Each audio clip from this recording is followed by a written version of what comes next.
hours, almost immediately after the shooting. I would say within a day or two, conversations were already starting with Pete D'Amico, the director and benefactor of the facility, with local sports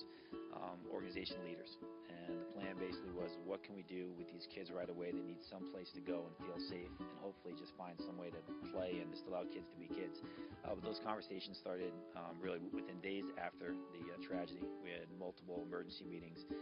with the NYA Sports Fitness staff to organize it, and within a few days we transformed this building really into an ultimate free healing center, if you will, with just games and activities for kids being supervised by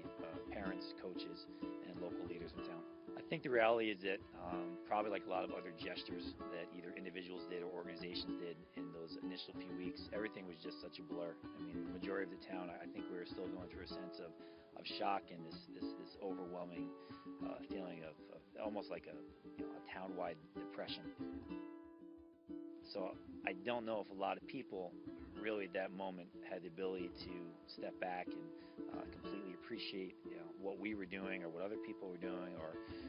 the gesture that Pete had provided by basically closing the building down to everyone other than local residents. But I think in hindsight, especially now as it's been a few months and people are looking back, I think there probably is a little bit more appreciation for some of the things that we've done as a facility for our community. I think the sensation for a lot of us that were involved initially, being able to observe children that had just been through either acutely or sort of like a second-tier effect of something so traumatic, that they were able to come here and play and really just be kids, might have been one of the first sensations of healing for a lot of the adults. And I think the kids